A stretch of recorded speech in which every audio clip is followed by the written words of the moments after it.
Creo que cada uno de nosotros desea tener un matrimonio feliz, que es el ideal que todos buscamos.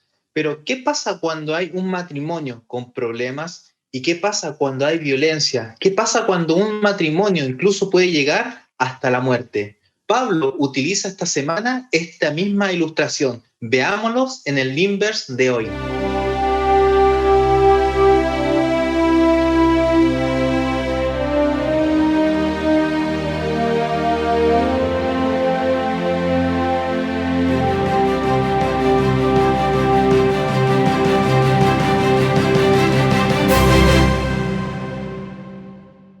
Estás viendo Inverse en español, un programa de espacio joven. Y como cada semana tenemos esta hermosa lección, hoy día nos toca estudiar Romanos capítulo 7, ¿ya? Y para eso hemos invitado a tremendas personas que nos van a acompañar el día de hoy. En primer lugar tenemos ya a nuestro amigo conocido, ¿verdad? Que estuvo en un Inverse pasado, a Moisés Vélez. ¿Cómo estás, Moisés?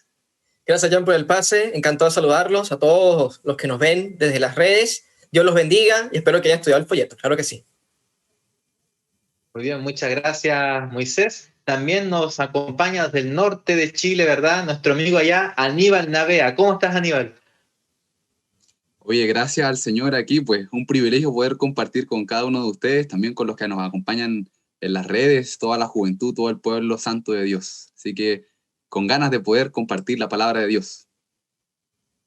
Muy bien, y desde el otro extremo también, ¿verdad? Nos acompaña nuestro pastor Carlos Olivares, de allá del sur. ¿Cómo está, pastor? Muy bien, muchas gracias.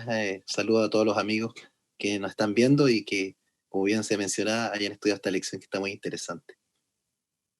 Así es, está muy buena esta lección. Pero para poder estudiar la lección y cualquier pasaje de la Biblia, necesitamos la presencia del Espíritu Santo. Así que vamos a pedirle, por favor, pastor, si usted puede llamar aquí la presencia de nuestro invitado especial, de nuestro Dios, para que nos pueda guiar, nos pueda iluminar y hablar conforme a su palabra acerca de esta hermosa lección de Inver. Por favor, pastor.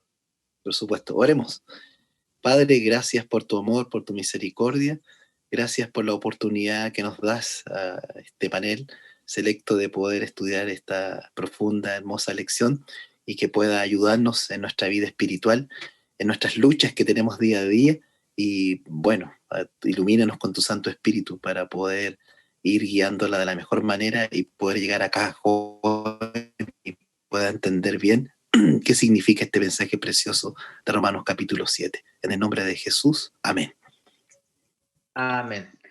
Muy bien, ya hemos, ¿verdad?, pedido la presencia de nuestro Señor para que nos guíe, para que nos ilumine, y podemos ahora abrir la Santa Palabra. Muy bien, vamos a pedirle a nuestro amigo Aníbal, por favor, si puede abrir ahí en el libro de Romanos, ¿verdad?, que estamos estudiando ahora el capítulo 7, como habíamos dicho, versículo 6. Por favor, si puedes leerlo, el texto base de la semana de este Inverse. Por supuesto, Jan. Dice así la palabra de nuestro gran Dios. Pero ahora estamos libres de la ley por haber muerto para aquella en que estábamos sujetos, de modo que sirvamos bajo el régimen nuevo del Espíritu y no bajo el régimen viejo de la letra. Muy bien.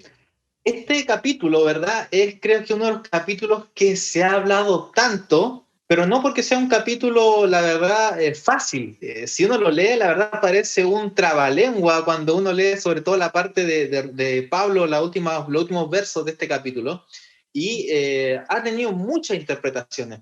Pero la pregunta es acá, ¿qué enseña Pablo específicamente en el capítulo 7? ¿Enseña qué es lo que pasa constantemente con los cristianos o con los que nos llamamos cristianos? ¿Qué piensan ustedes, pastor? Bueno, en primer lugar, uno tiene que siempre contextualizar, digamos, el texto para poder entenderlo, porque el texto no es algo intemporal. Tampoco, digamos, este texto fue escrito para una comunidad de carne y hueso. Entonces, eso en primer lugar tenemos que, para entender este capítulo, tenemos que entender a quién fue escrito, por qué fue escrito y hacia qué público está apuntando. Y entonces tenemos que entender que, por un lado, Pablo, en algunos pasajes presenta, pareciera ser la ley como un aspecto negativo, en algunos aspectos, y en otros, digamos, como aparece acá, pareciera ser, digamos, como aspectos positivos también. Dice la ley es santa, justa y buena. En otro momento dice Pablo en el capítulo 3 que la ley dice anulamos la ley. No, la fe dice confirma la ley. Entonces ahí tendemos un poco a confundirnos en este capítulo, porque justamente este capítulo va a hablar acerca de la ley y cómo afecta, digamos, al creyente. ¿Estamos libres de la ley? ¿Qué es la libertad? Porque eso es lo que plantea Pablo. Y en ese sentido, ¿cierto? Tenemos que entender que Pablo, en primer lugar, era un fariseo. Pero no era cualquier fariseo, fue discípulo de Gamaliel. Recuerden que habían dos escuelas en el tiempo de Cristo. La escuela de Shammai, ¿cierto? Que era una escuela más estricta, y la escuela de Gilel. Y Pablo pertenecía a la escuela de Gilel. Y Gilel era una escuela más liberal dentro del contexto de fariseo. Pero los fariseos tenían una idea que ellos creían que de alguna manera en el ser humano habían aspectos, digamos, positivos y aspectos negativos, o sea, aspectos que sí uno podía estar a la altura de ser bueno y también fallar también, pero que sí por los propios esfuerzos humanos se podía llegar a un nivel espiritual de estar, digamos, a la altura, digamos, de la ley y a la altura de lo que Dios exige. Y en ese sentido Pablo escribe, y con esto termino mi intervención, en dos sentidos. Por un lado, a los que son más legalistas, ¿cierto? Como él que lo era, ¿cierto? Un aspecto de aquellos que creen que por la ley se van a salvar, pero también tiene la misión de escribir a aquellos que no les interesa la ley, no tienen ni idea de la ley, que son los gentiles. Y claramente en el capítulo 1 y 2, ya hemos estudiado, Pablo escribe tanto a gentiles como a personas judías, ¿cierto? Que guardan la ley, pero también escribe un grupo que no sabe ni tiene idea acerca de la ley. Entonces es un gran desafío y es por eso que tenemos que contextualizar y entender la lección desde esa perspectiva. Muy buenísimo, pastor. Gracias por ese aporte. Tratando de ahondar un poquito más, un comentario adicional. Ciertamente el libro de Romanos, nótese que Pablo escribe en gran medida a 4 grupos principales de personas. Los que están sin ley, los que están bajo la ley y los que están bajo la gracia. Y efectivamente entonces en el capítulo 7 también abarca este pensamiento que es propio de Pablo en todo el libro de Romanos. Entonces, vemos que en el capítulo 7 podemos dividirlo en 2 principales grupos. La primera parte de la metáfora del matrimonio, y nótese que incluso el comentario bíblico adventista alude que el 7, versículo 1, está vinculado estrechamente con el capítulo 6, versículo 9. Es decir, que esta sección del vínculo del matrimonio está asociado a la metáfora de la resurrección, de la muerte en Cristo. Así que entonces Pablo, ahora, en la siguiente sección, hace una defensa de la ley y luego habla de un personaje que ha sido debate, pero por todo el tiempo, el hombre de Romanos 7. Y sé que vamos a conversarlo más adelante, pero me gustaría agregar que el versículo 6, que fue la clave del texto base, ¿no? de la lección, dice algo importantísimo. Hay 2 formas de servir a la ley. En el griego es kainoteti grammatos y kainoteti neumatos. 2 formas de servir a la ley. Los que están bajo la ley o los que están bajo la gracia. Así que Pablo, en los versículos que sigue, después del 6, va a hacer dos relaciones. O servimos bajo la ley o servimos bajo la gracia. ¿Cuál será? Lo dejaremos para después. Muy bien, pues me uno al comentario de los panelistas, de mis compañeros. Pues sí, en cuanto a todo el bosquejo de Romanos capítulo 7, me gustó mucho el comentario que hizo el pastor Carlos en relación a que, bueno, Pablo presenta la ley de una manera tan interesante que en momentos la pone de un aspecto positivo, pero a momentos lo pone de un aspecto negativo, pero siempre está ahí el tenor de esto: en ninguna manera, la ley no es pecado, la ley es nuestro ayo, la ley nos ayuda. En sus diferentes epístolas lo deja bien claro. Sin embargo, el centro que personalmente podemos ver y analizar ahí en Romanos 7, en aspecto general, es que el problema no es la ley. Y llega el punto en donde Pablo, como él sabiendo lo que había dicho anteriormente, como buen abogado, como buen defensor de la fe, dice: caramba, debe haber una inquietud, debe haber una pregunta dentro de la mente de los que me están oyendo, sean personas que les gusta estar en la ley, sean personas que no están bajo la ley, sea todo el mundo. Hay un interrogante de todas las palabras que yo he dicho y aquí la quiero aclarar. Y en el versículo 12, si no me equivoco, lo que vamos a ver más adelante, es que el problema no está en la ley, el problema está en el propio corazón del ser humano, pues. Y él lo dejó claro en su primer capítulo, cómo la ira de Dios se revela contra la impiedad de los hombres que con impiedad detienen la verdad de Dios. cómo los gentiles están bajo pecado, cómo los judíos están bajo pecado, cómo todos están bajo pecado, y ahorita Pablo quiere aclarar todo el asunto. Muy bien, entonces la pregunta es, en este capítulo específicamente, la segunda parte con lo que le llamamos el hombre de pecado, ¿verdad? Que se le ha dado este nombre a este personaje que aparece en la segunda parte del capítulo 7. ¿Es un personaje completamente derrotado? ¿Es un personaje, Pablo se estaba mirando a sí mismo cuando estaba hablando de esto? ¿Es un personaje que está incluso hasta en contraste con lo que estaba mostrando el capítulo 6 y los primeros versículos del capítulo 7? ¿O qué realmente está enseñando Pablo? ¿Quién es este personaje? ¿Quién es el hombre de pecado que muestra aquí? Bueno, de mi perspectiva muy personal, porque hay muchas teorías, los teólogos han hecho bastante de este asunto, pero hay dos teorías principales. Una, que el hombre pecado, ¿cierto?, es un hombre ficticio, ¿cierto? Y algunos se avalan en que Pablo en los primeros capítulos usa la diatriba griega. ¿Qué es lo que es la diatriba? La diatriba es una especie de pregunta y respuesta donde parece que uno debate con un personaje, digamos, que está al lado, pero es imaginario para responder a ciertas preguntas. En este caso, digamos, muchos creen que eso, pero para mí no es así. Para mí, yo creo que Pablo está volcando su experiencia. Es el mismo Pablo. ¿Y por qué lo digo? En la base bíblica, por eso digo, esto tiene que contextualizarse. Pablo, varias veces en el libro de Hechos, él cuenta su conversión, 3 veces cuenta su conversión ante tribunales para hacer defensa de su fe. Y es interesante que Pablo era un fariseo y cuando iba camino a Damasco, ¿cierto? Incluso fuera de su jurisdicción, él tenía la convicción, digamos, que la ley, ¿cierto? Guardando la ley, siendo celoso y yendo más allá, porque Pablo era, luego en sus cartas dice, yo era celoso más que todo, ¿verdad? Fariseo, etcétera, etcétera. Entonces Pablo tenía un celo tal, aunque como dice la autora inspirada, Pablo era celoso y a la vez él era sincero, pero sinceramente equivocado, hasta que él tiene un encuentro con Cristo. Y ese encuentro lo impactó tanto, donde, parafraseando un poco el texto, Cristo le invita a tomar una decisión. Bueno, ¿quieres seguir con la misma vida que tenías antes o quieres servirme incondicionalmente? Y Pablo finalmente le dice, Señor, ¿qué quieres que haga? Bueno, cuando llegues a tal lugar se te va a decir lo que tienes que hacer. Y vemos Pablo como el paladín enviado hacia los gentiles. Y él cada vez que va donde los gentiles, ¿cierto? A los griegos, ¿cierto? Me dice griego, a los que no tenían ley. A los que tienen ley me dice judío, etc. O sea, Pablo iba adaptando el mensaje en la forma, no en los principios, para poder llegar a las diferentes personas que él se encontraba. Por tanto, a mí me parece que el hombre de Romanos que está hablando acá es el Pablo fariseo, es el Pablo que luchó, digamos, pensando que a través de la ley podía alcanzar, digamos, la gracia de Dios y la salvación. Pero se dio cuenta después al tener un encuentro y casi quedó prácticamente ciego, ¿cierto? Que habla de los estigmas, Pablo, y dice, con grandes letras os escribo, dice el libro de Gálatas, porque Pablo prácticamente perdió la vista y tuvo que vivir bajo la gracia en ese sentido, donde nunca pudo recuperarse bien. Entonces Pablo creo que entendió, al ser orgulloso, autosuficiente, entendió la dependencia de Cristo y en muchas cartas él va evidenciando cómo fue transformado por la gracia de Dios. Entonces, repito, a mí me parece que este hombre es el mismo apóstol Pablo que está contando su experiencia, un antes y un después, antes del encuentro de Damasco, después del encuentro de Damasco. Miren que, bueno, yo en cierta parte comparto lo que dice el pastor Carlos, pues hay una de las características que Pablo emplea en sus epístolas.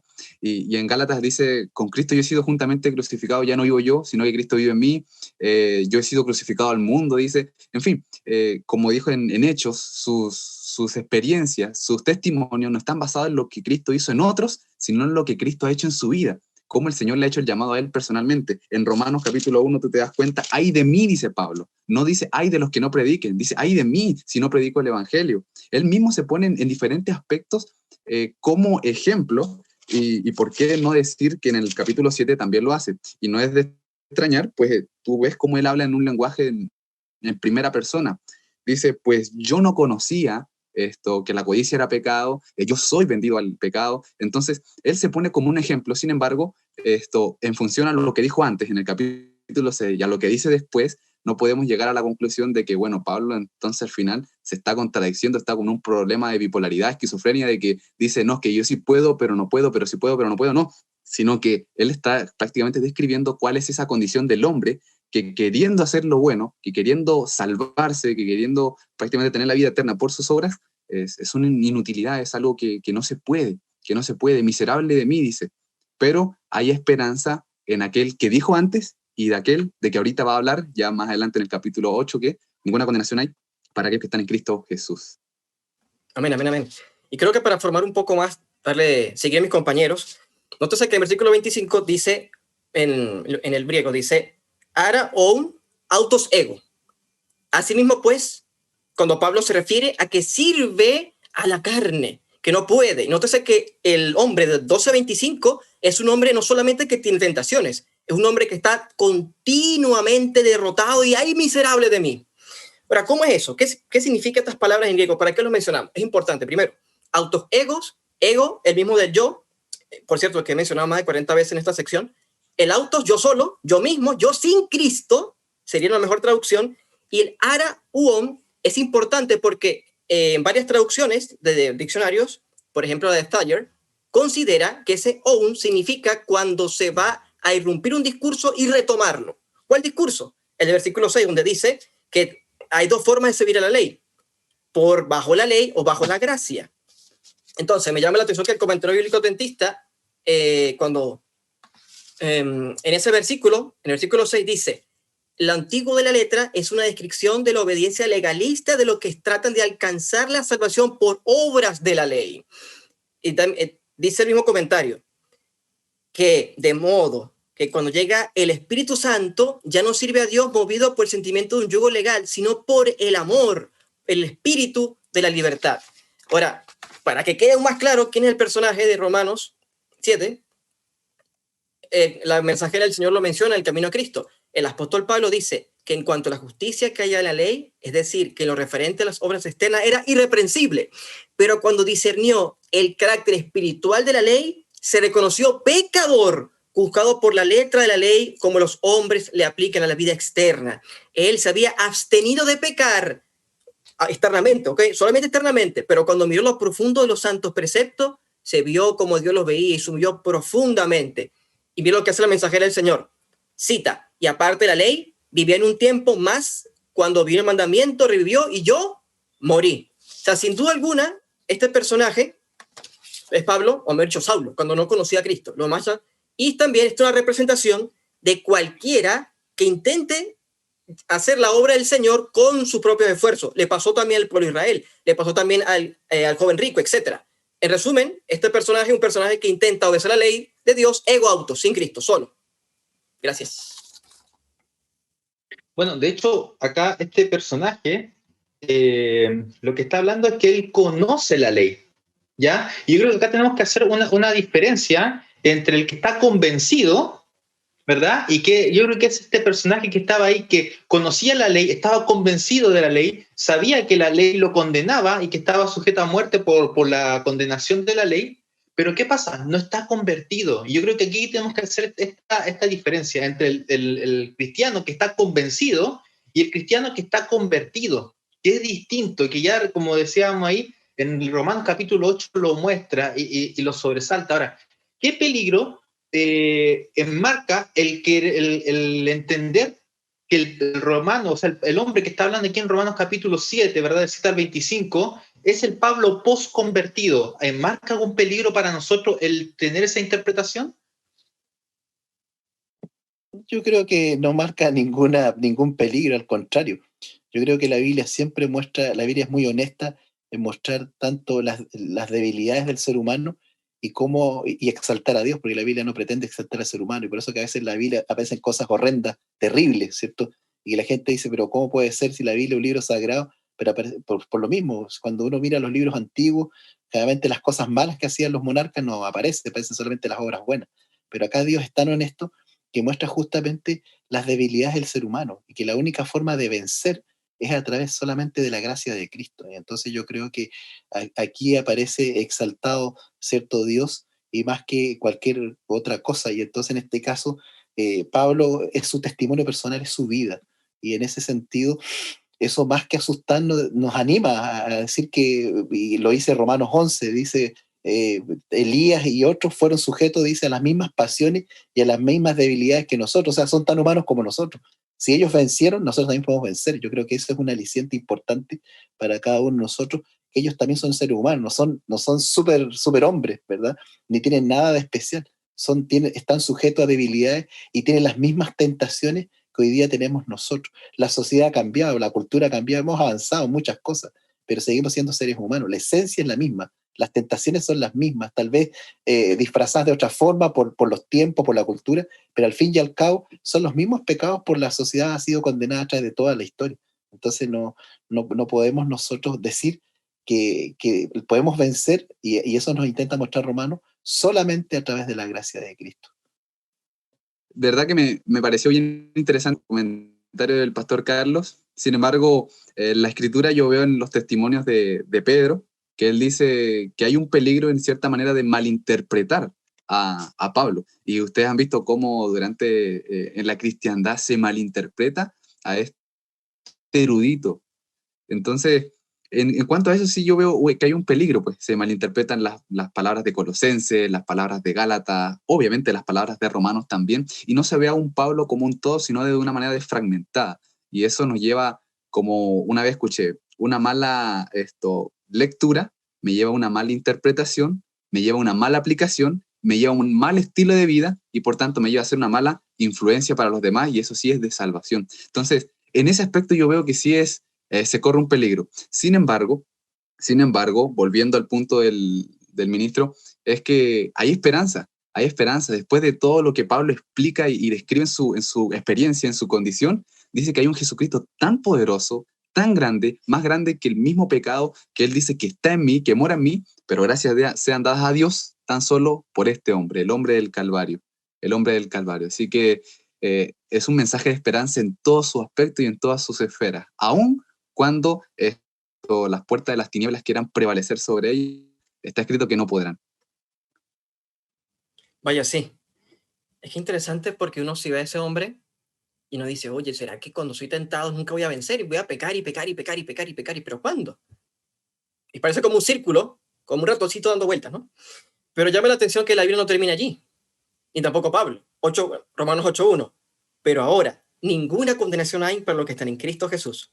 Los que no andan conforme a la carne, sino conforme al Espíritu. Y si me permiten, en el capítulo siglo aparece algo muy poderoso, demasiado poderoso, porque podemos decir, no, mira, Pablo caía constantemente en esa interpretación y entonces no podemos vencer.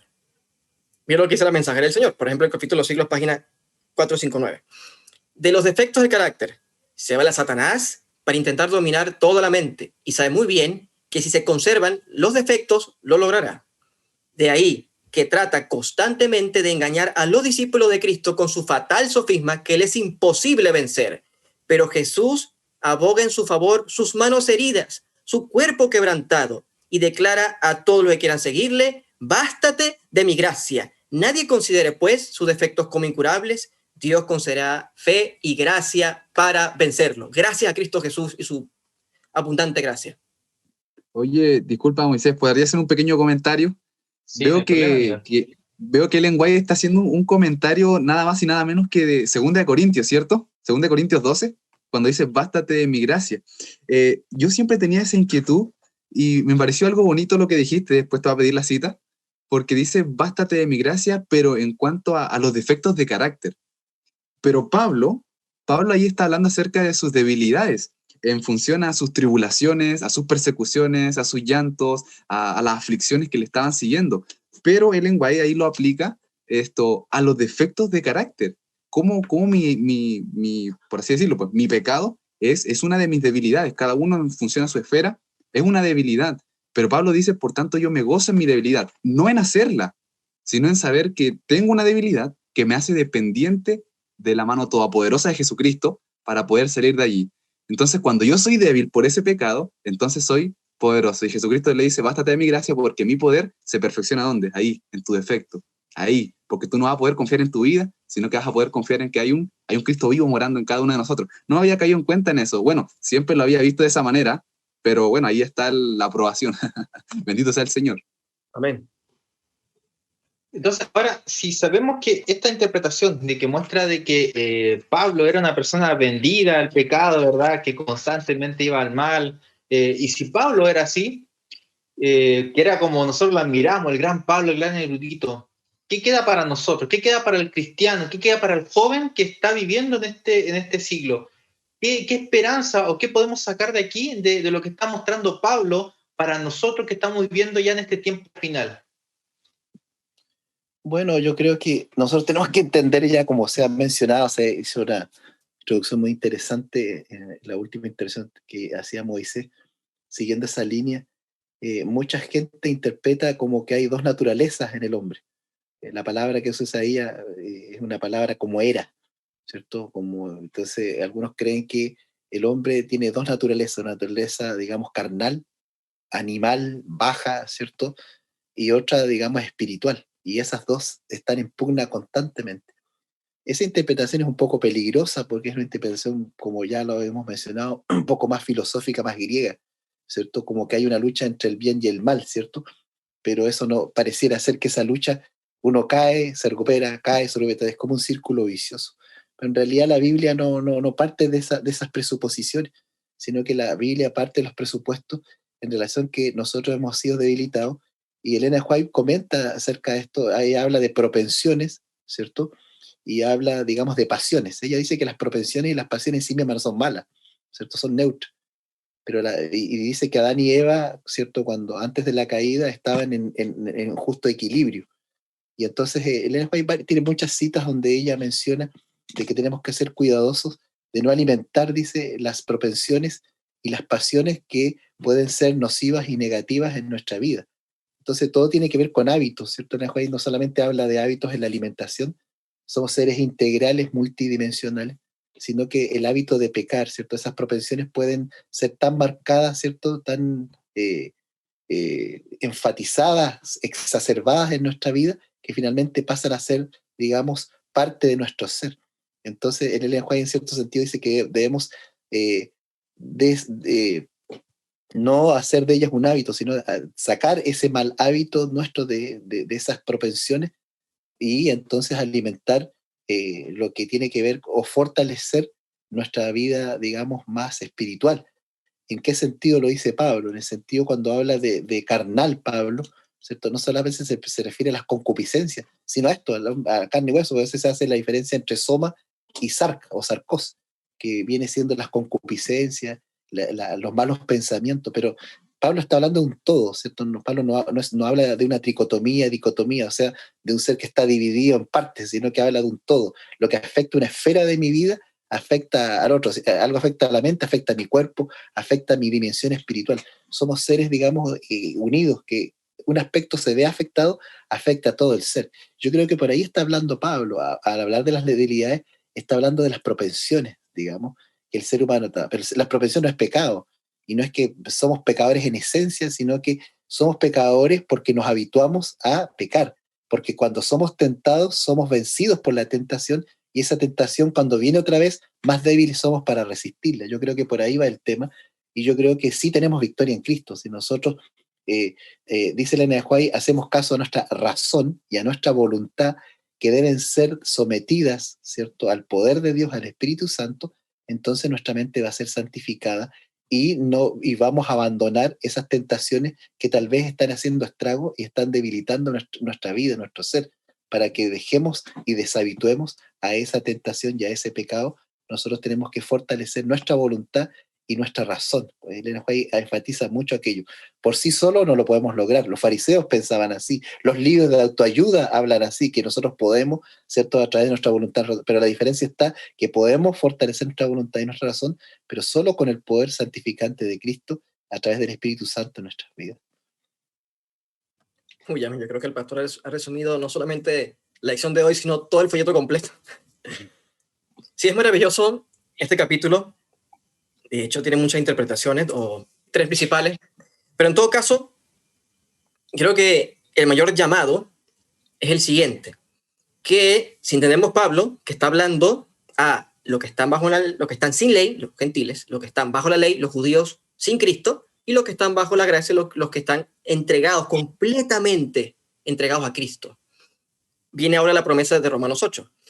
Pero ahora quisiera tener un poco, ya el pastor abandonó en varios puntos, pero quisiera abandonar otro corto, es el tema de que algunos creen que cuando nos bautizamos nos viene como una varita mágica y ¡chan! Listo, ya somos somos impecables, ya tenemos alitas y todo. No, porque a pesar que Dios nos da su espíritu, nos imparte su espíritu, aún así somos propensos a ser tentados. No somos impecables. Ni siquiera Adán, inocente, era impecable. Quería sacar este punto y para ahondar más en lo que se ha dicho, deseo a toda la gente.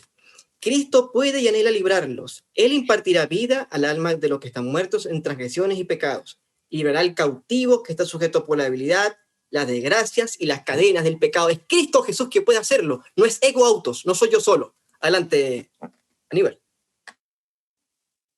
Bueno, pues gracias. Muy bien, entonces remontando también a lo que acaban de comentar ustedes, partir por el hecho de que el pecado es una decisión, todos estamos expuestos a ella, pues, y así como el amor también es una decisión que uno tiene que tomar, el amar a alguien de manera voluntaria, de manera libre.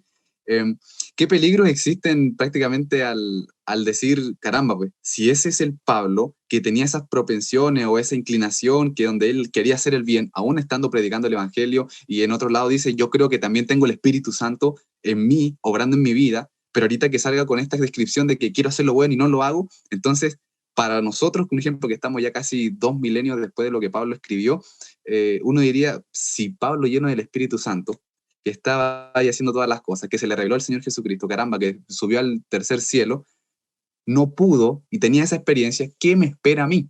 ¿Qué me espera a mí? Volvemos al punto de malinterpretar y de ahí a no entender, porque uno tiene una mala aplicación, una aplicación incorrecta y por ende un estilo de vida incorrecto. Entonces uno dice, no, pues el Señor me va a aceptar así como yo esté, pues. Y en parte es cierto, el Señor nos acepta, pero caramba, el Señor no quiere que tú te quedes ahí. El Señor tiene el poder suficiente. Por eso, más adelante, vamos a ver que para el que cree todo es posible y el poder del creer. Así que... Eso poderoso.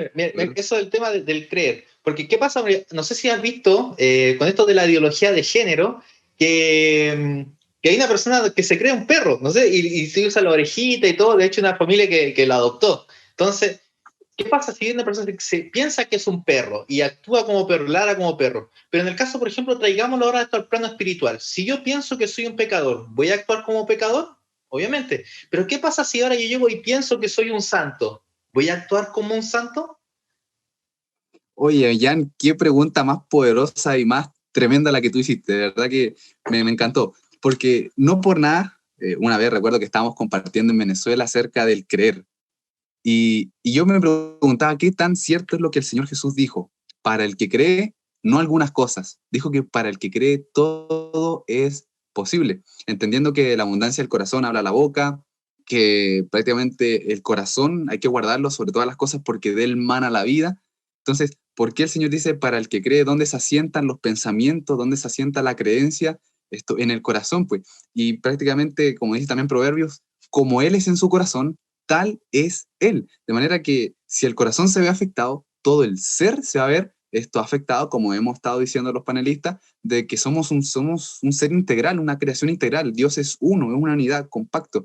Entonces, el hecho de que tú creas, que un ejemplo, el caso que tú pusiste, que eres un canino, un perrito, absolutamente de una manera tremenda tu cuerpo va a empezar a seguir y mientras más refuerces, como decíamos, se hace el hábito y tú le das duro, entonces prácticamente tu mente se va moldando. Ahora bien, ¿qué queda si es que nosotros vemos que el que cree que es santo, como tú dijiste, y que con el poder de Cristo, por eso Pablo dijo, todo lo puedo en Cristo que me fortalece, todo lo bueno, todo lo honesto, lo agradable, lo de buen nombre, si hay virtud alguna, si hay algo digno de alabanza en esto, pensad. Porque Pablo siempre se transmitía para allá la fe, la convicción de las cosas que no se ven, o sea, siempre estaba el creer, y el creer, claro, se ha reducido a un entendimiento conceptual, teórico, abstracto, de que yo solamente sé que puedo vencer.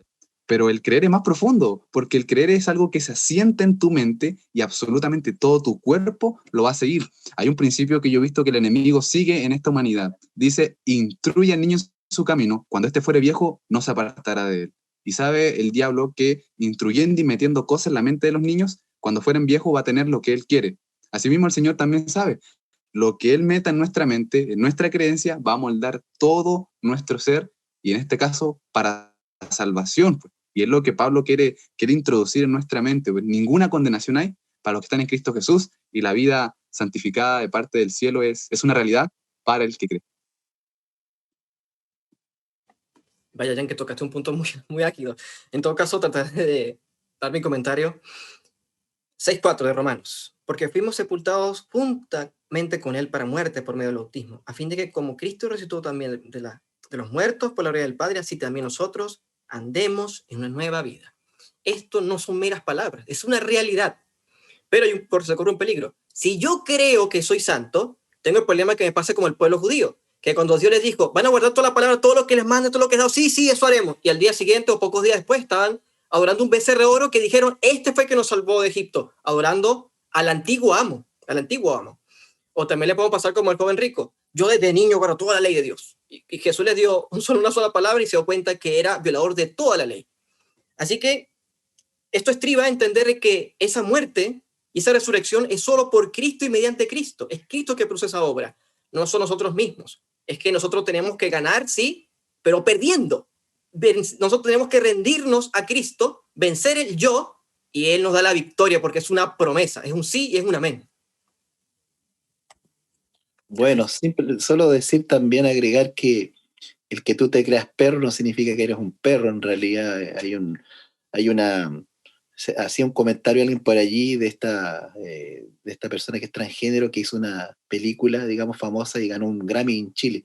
Y se le decía, bueno, ella es mujer, pero el panelista le dijo finalmente, cuando ella muera, su gene y su genética seguirá siendo hombre. O sea, una cosa es creerse algo que uno no es. Eso, la fe no solamente es una convicción de creerse y llegar a ser algo, sino que la esencia, en el caso del cristianismo y de la conversión, no tiene que ver solo con una convicción, sino que tiene que ver, como ya se mencionó, con conversión. Tiene que ver, digamos, con ser moldeados por quien nos ha llamado, que es Cristo. Debemos ser escondidos, como mismo Pablo dice, en Cristo. Cuando somos escondidos en Cristo, entonces vamos a reflejar el carácter de Cristo. Nosotros no podemos ser santos, no podemos ser nada, a menos que nos sea dado como un don del cielo. Por eso que el libro de Deuteronomio es muy interesante, es la base legal judía de la ley. Pero cuando uno mira Deuteronomio, hay un libro muy bonito que hizo el doctor Armentero, que amor se escribe sin H, y él dice algo muy interesante en ese libro. Dice que el libro de Deuteronomio muchos lo vemos como un libro legalista, pero en realidad cuando uno mira siempre la palabra ley, dice, o haz esto, a esto, otro, siempre aparece con la palabra amor. Yo creo que lo más importante, que la ley apunta a eso. La ley no puede ir separada del amor, porque ¿qué es lo que motiva a guardar la ley? Es el amor. Entonces no podemos hacer nada nosotros si no hay algo que nos mueve. En este caso es el Espíritu de Dios que santifica nuestra vida y que nos hace ser lo que no somos, ¿cierto? Y en este caso ser santos, reflejar el carácter, porque la gente cuando nos mira, ¿cierto? No nos mira a nosotros, sino mira la transformación que alguien, un poder sobrenatural que es el Espíritu Santo, ha hecho en nosotros. Y eso es lo que nosotros finalmente vamos a reflejar. Muchas gracias, pastor. Muy bien, ya hemos llegado ya casi al final de nuestro programa, ha pasado el tiempo pero de una manera tremendamente rápida.